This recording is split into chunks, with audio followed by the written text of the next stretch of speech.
তোমার কথা মতো তো ঘোড়া দিতে রাজি আছি বলে নবাবকে চিঠি দিয়ে জানিয়ে দিলাম, কিন্তু নবাবকে শিক্ষা দেবার বিষয়ে কিছু কি ভেবেছো? হ্যাঁ মহারাজ, ভেবেছি।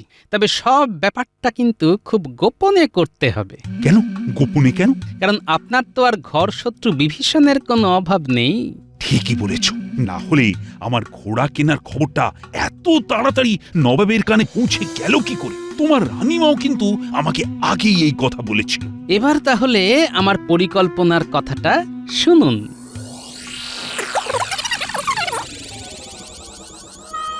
এই ঘোড়া নবাবের কাছেও নেই। সবই বুঝলাম, কিন্তু এই ঘোড়ার খবর যখন নবাবের কানে যাবে তখন তিনি আবার চেয়ে বসবেন না তো?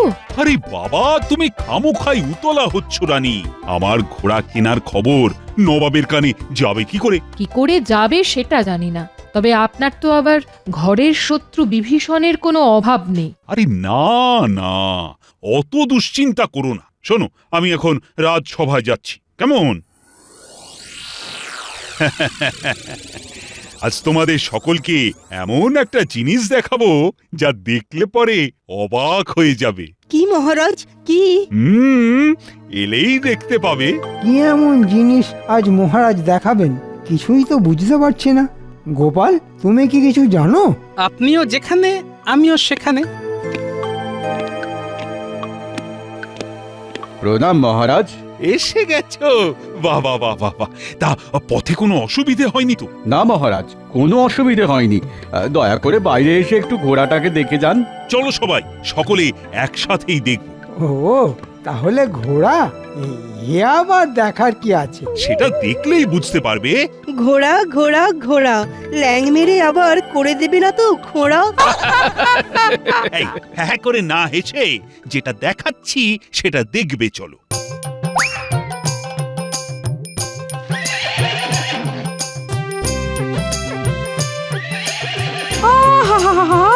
কি শীত শুভ্র গাত্রবরণ! অশ্ব হলেও দেখতে যেন রাজহংসের মতন। সত্যি কথা বলতে মহারাজ, আমি অবাক হয়ে গেছি। এই ঘোড়াটাকে না দেখলে জানতেই পারতাম না যে ঘোড়াও এত সুন্দর হয়। মহারাজ, আমি তো অনেকবারই মুর্শিদাবাদে গেছি, মনে হয় স্বয়ং নবাবের রাস্তা বলেও এমন ঘোড়া নেই। একেবারে ঠিক কথা বলেছো গোপাল। এই একটা ব্যাপারে মনে হয় আমি নবাবকে টেক্কা দিতে পারলাম। খুব গর্ব করা হচ্ছে, তাই তো? দেখবো এই ঘোড়া আপনি কি করে নিজের কাছে রাখতে পারেন। বুঝলে, অনেক টাকা খরচ করে এই ঘোড়াটা আমি কিনেছি। কি তোমরা সকলে খুশি তো? সকলেই খুব খুশি মহারাজ। তবে এমন একটা খুশির দিনে আরো খুশি হতাম যদি আমাদের দক্ষিণ হস্তের কিছু ব্যবস্থা করতেন। ছোটয় নাতায় গোপালের শুধু খাওয়ার চিন্তা। কি করব মহারাজ, ওই খেয়ে খেয়েই তো আমার মধ্যপ্রদেশের এই অবস্থা হয়েছে মহারাজ।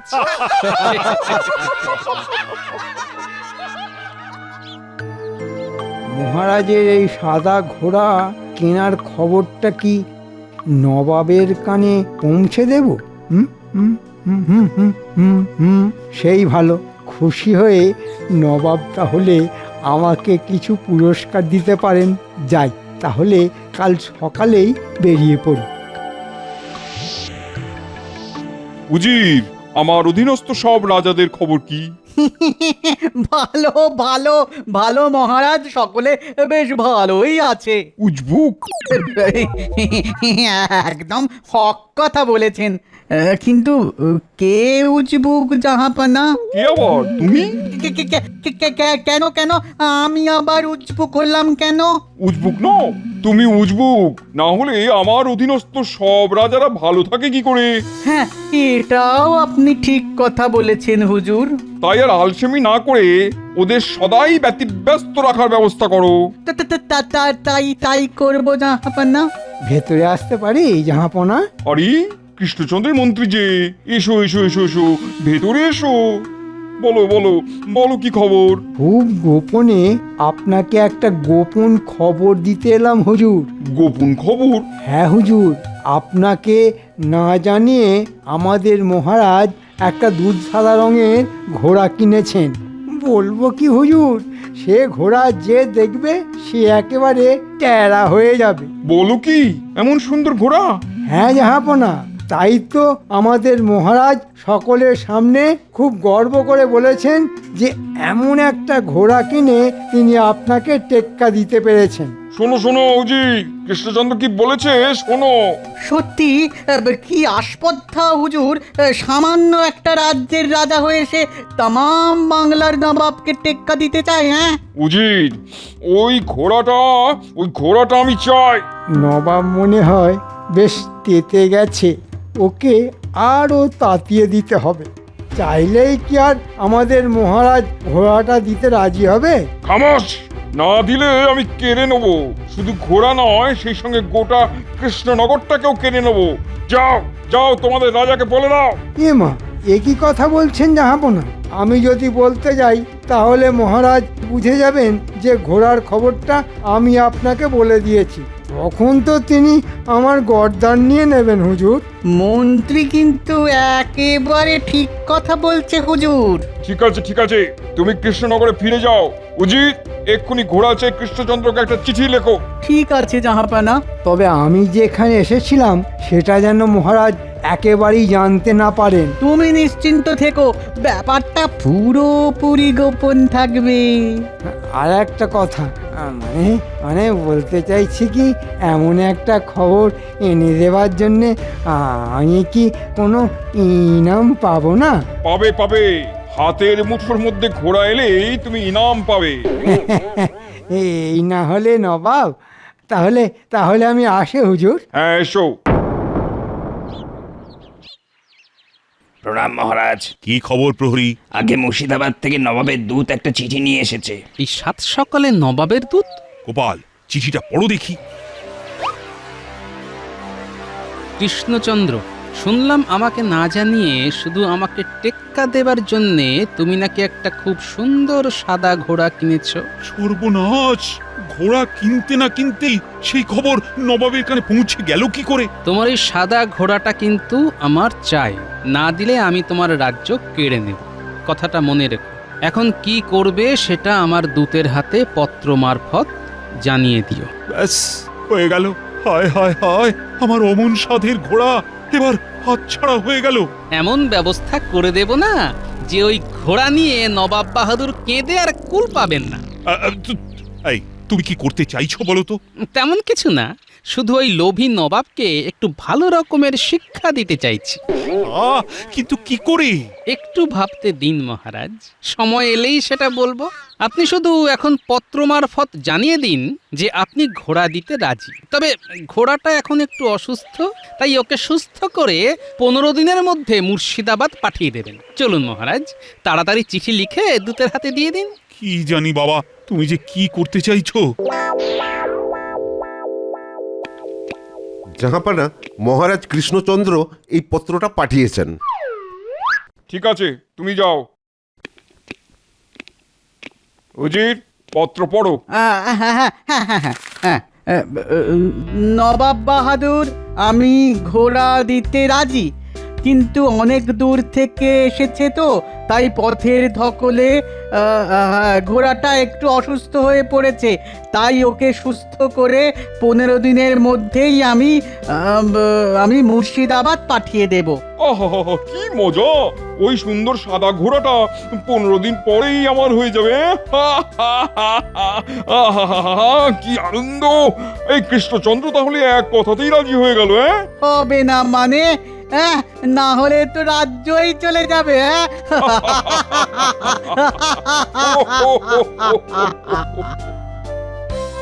তোমার কথা মতো তো ঘোড়া দিতে রাজি আছি বলে নবাবকে চিঠি দিয়ে জানিয়ে দিলাম, কিন্তু নবাবকে শিক্ষা দেবার বিষয়ে কিছু কি ভেবেছো? হ্যাঁ মহারাজ, ভেবেছি।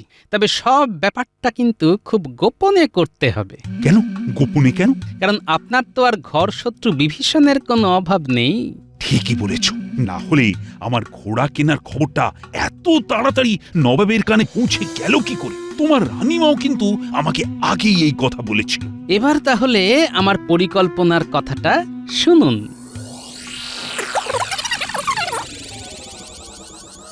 বাহ বাহ, এর মধ্যে এত কিছু ভেবে ফেলেছ। সত্যি গোপাল, তোমার বুদ্ধির কোনো তুলনা নেই। তোমার মাথা যেন একটা চলমান বুদ্ধির কারখানা। ভেতরে আসবো মহারাজ? আরে চিত্রকর যে, এসো এসো এসো। তা গোপালবাবু হঠাৎ করে আমাকে ডেকে পাঠাবার কারণ? তোমাকে দুজন মানুষের পূর্ণ মাপের ছবি আঁকতে হবে। মহারাজ আর মহারানীর ছবি কি? না না, আমাদের ছবি নয়। তোমাকে নবাব আর উজিরের ছবি আঁকতে হবে। আচ্ছা, আশা করি নবাব আর উজিরকে তুমি দেখেছো? দেখবো না কেন, বহুবার দেখেছি। ওদের চেহারা আমার মনের মধ্যে আঁকা হয়ে আছে। তাহলে তো ঝামেলা মিটেই গেল। শোনো চিত্রকর, খুব ভালো করে দুজনের দাঁড়ানো ছবি একটা মোটা কাপড়ের ওপর পাশাপাশি আঁকতে হবে। তারপর সেটা একটা কাঠের কাঠামোর উপর সাঁটিয়ে দিতে হবে। হয়ে যাবে। এমন ছবি আঁকবো দেখে মনে হবে জীবন্ত। তা কদিনের মধ্যে এঁকে দিতে পারবে? কদিনের মধ্যে এঁকে দিতে হবে বলুন? ধরো 1 সপ্তাহের মধ্যে। চিন্তা করবেন না, তার আগেই হয়ে যাবে। ঠিক মতো কাজ করতে পারলে উপযুক্ত পারিশ্রমিক পাবে। আমি আজ থেকেই কাজ শুরু করে দিচ্ছি। আগে ছবিটা হয়ে যাক, তারপর শুরু হবে ঘোড়ার তালিম।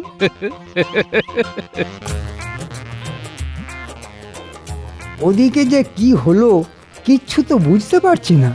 নবাব চিঠি দিলেন কিনা, সেই চিঠির উত্তরে মহারাজ কি জবাব দিলেন কিছুই তো জানতে পারছি না। এদিকে মহারাজ তো দেখছি দিব্যি আছেন, খাচ্ছেন দাচ্ছেন, হাসি মুখে রাজসভায় আসছেন, কিন্তু ঘোড়ার ব্যাপারে তো কিচ্ছু বলছেন না। কি বলছেন কি আপনি? গোপাল কি না মাথা খাটিয়ে এমন একটা দুষ্টু বুদ্ধি বের করেছে? দুষ্টু বলে দুষ্টু, যাকে বলে একেবারে রাম দুষ্টু। সাধে কি আর ওকে বলি চলমান বুদ্ধির কারখানা। তবে গোপালের এই বুদ্ধি যদি কাজে লাগে, তাহলে নবাব আর উজিরের যে কি দশা হবে সেটা মনের মধ্যে কল্পনা করেই আমার হাসি পাচ্ছে। এই, হাসি থামাও রানী, কেউ যেন আসছে। ভেতরে আসবো মহারাজ? হ্যাঁ হ্যাঁ, এসো এসো এসো, বলো কি ব্যাপার? না মানে ব্যাপার কিছুই নয়, রাজবাড়ির সামনে দিয়ে যাচ্ছিলাম, ভাবলাম একবার আপনার সঙ্গে দেখা করে যাই। ভালোই করেছো রানী, মন্ত্রীর জন্য ঠান্ডা শরবতের ব্যবস্থা করো। মহারাজ, আপনার মুখটা কেমন যেন শুকনো শুকনো দেখাচ্ছে, কিছু কি হয়েছে? কই, তেমন কিছু তো হয়নি। তেমন কিছু হয়ে থাকলে আমাকে জানাতে পারেন। অযথা উতলা হয়েও না মন্ত্রী, কিচ্ছু হয়নি। এবার সরাসরি ঘোড়ায় আসতে হবে। আচ্ছা, আপনার নতুন কেনা ঘোড়াটা কেমন আছে? ভালোই আছে। ওটার ওপর আপনাকে তো চড়তে দেখছি না। চড়বো চড়বো, সময় এলেই চড়বো। সময় এলেই ঘোড়ায় চড়বেন? তাহলে কি মহারাজের কাছে এখনো নবাবের চিঠি এসে পৌঁছয়নি? নাও মন্ত্রী, ঠান্ডা শরবত খাও। ঘোড়ার খবরের বদলে ঠান্ডা শরবত? হ্যাঁ হ্যাঁ হ্যাঁ হ্যাঁ, খাচ্ছি খাচ্ছি। আচ্ছা মন্ত্রী, অনেকদিন ধরেই তো তুমি শ্বশুর বাড়ি যাবার জন্য ছুটি চাইছিলে। হ্যাঁ, তা তো চাইছিলাম, কিন্তু যা কাজের চাপ। এখন তো তেমন কাজের চাপও দেখছি না। যাও না, এই ফাঁকে কয়েকদিনের জন্য শ্বশুর বাড়ি থেকে ঘুরে এসো। যাব? যাবে বই কি, আজই যাবে।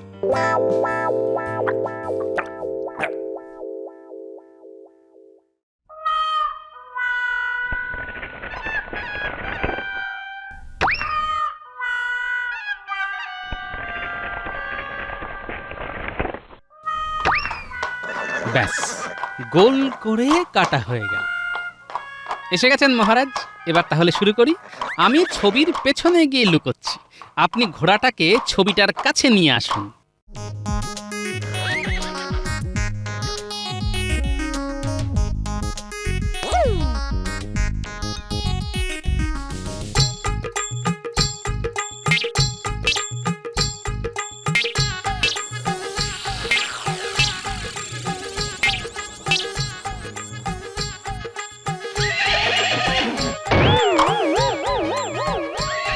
তার মানে পরিকল্পনা মতো কাজ হয়েছে মহারাজ। শত্রু ভেবে সাদা ঘোড়া নবাব আর উজিরের ছবিতে কষিয়ে লাথি মেরেছে। তাই তো দেখছি। এইভাবে 2-4 দিন একই কায়দায় নবাব আর উজিরের বিরুদ্ধে ঘোড়াটাকে রাগিয়ে দিতে হবে। তারপর যেদিন আসল নবাব আর উজিরকে দেখবে সেদিন যে কি হবে ভাবলেই আমার হাসি পাচ্ছে। তা না হয় পেল, কিন্তু নবাব কি সত্যি সত্যি আমার ঘোড়া ফিরিয়ে দেবে? দেবে মানে বাপ বাপ বলে ফিরিয়ে দেবে। আমি ঘোড়ায় চেপে নবাবকে দিতে যাব আর ঘোড়ায় চেপে ফিরেও আসব। আর যদি না আসতে পারি তাহলে আমার এই মুখ আর আপনাকে কোনো দিন দেখাবো না মহারাজ। হ্যাঁ গো, কালই তো 15 দিন পূর্ণ হবে। হ্যাঁ, তার মানে কালই তো নবাবকে তোমার সাথের ঘোড়া দিয়ে দিতে হবে। তা দিতে হবে। তবে গোপাল যা ব্যবস্থা করেছে তাতে ঘোড়াটাকে ফিরিয়ে দিতে নবাব বাহাদুর আর পথ পাবে না। মায়ের কৃপায় তাই যেন হয়, তাই যেন হয় মা। ভেতরে আসবো মহারাজ? মন্ত্রীজি, এসো এসো। তা শ্বশুর বাড়ি থেকে চলে এলে? হ্যাঁ মহারাজ, কৃষ্ণনগরের জন্য বড্ড মন টানছিল, তাই আর থাকতে পারলাম না। ভালোই করেছো। এদিকে আমাদের কাজকর্ম সব হয়ে গেছে। মহারাজ, এর মধ্যে নতুন সাদা ঘোড়াটায় আপনি চেপেছেন? চেপেছি তো, কদিন পর পর চেপেছি। তাহলে মনে হচ্ছে আমার কপাল পুড়েছে। নবাবের কাছ থেকে কোনো ইনামই আমি পাবো না। আমি তাহলে আসছি মহারাজ, কাল রাজসভায় দেখা হবে। সাদা ঘোড়ার ব্যাপারে মন্ত্রীর কি কৌতূহল দেখেছেন? সে তো গোড়া থেকেই দেখতে পাচ্ছি। আমার মনে হচ্ছে মন্ত্রী হচ্ছে সেই ঘর শত্রু বিভীষণ। আমারও তাই মনে হচ্ছে। সাবধানে যেও গোপাল। কোনো চিন্তা করবেন না মহারাজ, সকালে যাচ্ছি, বিকেলে ঠিক ফিরে আসবো। কিরে, তোকে নিয়ে ফিরে আসতে পারবো না? এই তো আসছি মহারাজ।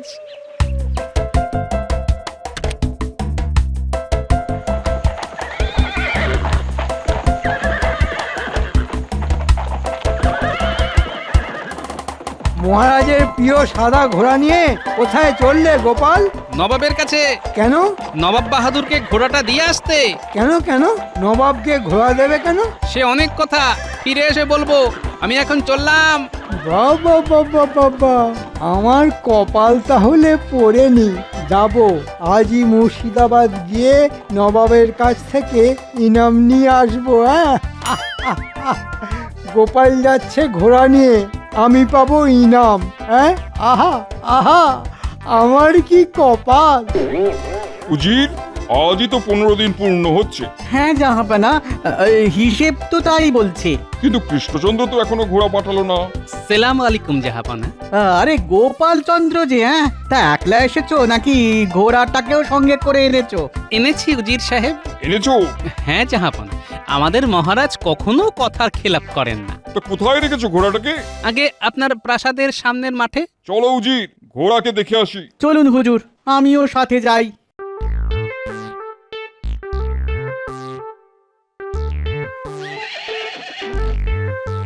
ইয়া আল্লাহ, কিতনা খুবসুরত। সত্যি মন্ত্রী খবর না দিলে এমন সুন্দর ঘোড়ার খবর আমি জানতেই পারতাম না। তাহলে মন্ত্রী মশাই আপনাকে ঘোড়ার খবর দিয়েছিলেন? এছাড়া তোমাদের কৃষ্ণনগরে কেই বা আমাকে ভালোবাসে। হ্যাঁ হ্যাঁ, সে তো ঠিক, সে তো ঠিক। তা ঘোড়ার পিঠে কি চড়া যাবে? কেন যাবে না?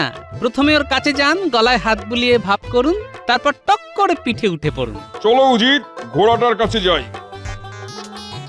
যাও যাও, কাছে যাও না, তারপর বুঝবে ঠেলা।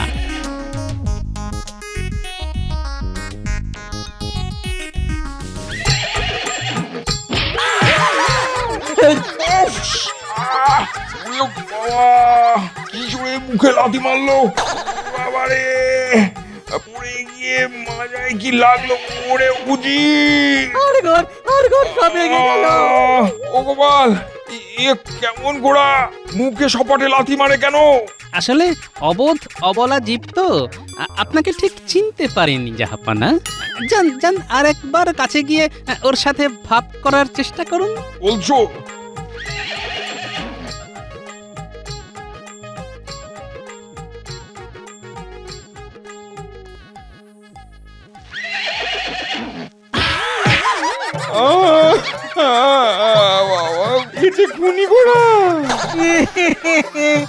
পুরো খুনি। একে আমার চাই না। উড়ি বাবা রে বাবা, উফ। না না না, চাই না, একে আমাদের চাই না। তাহলে একে নিয়ে আমি কি করব? সেসব আমি জানি না। এই বজ্জাত খুনি ঘোড়াটাকে নিয়ে এক্ষুনি আমার চোখের সামনে থেকে দূর হও। ওরে বাবা, আর তাহলে সব একেবারে চলি জাহাপনা। চূর্ণ করে দিয়েছে রে বাবা।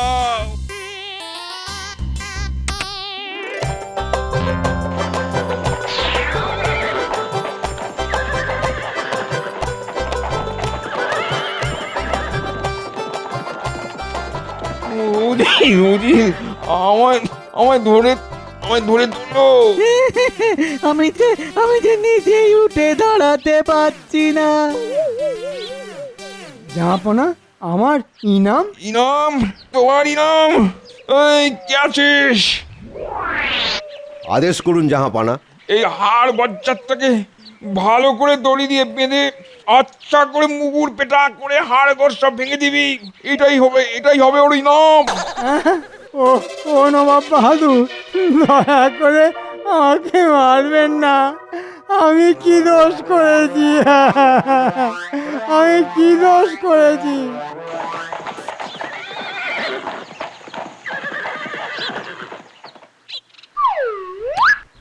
এই নিন মহারাজ, আপনার সাধের সাদা ঘোড়া।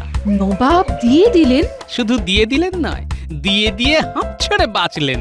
জোড়া পায়ে দুজনকে এমন লাথি মেরেছে যে কি বলবো মহারাজ। সত্যি গোপাল, এই জন্যই বলে তুমি একটা বুদ্ধির কারখানা।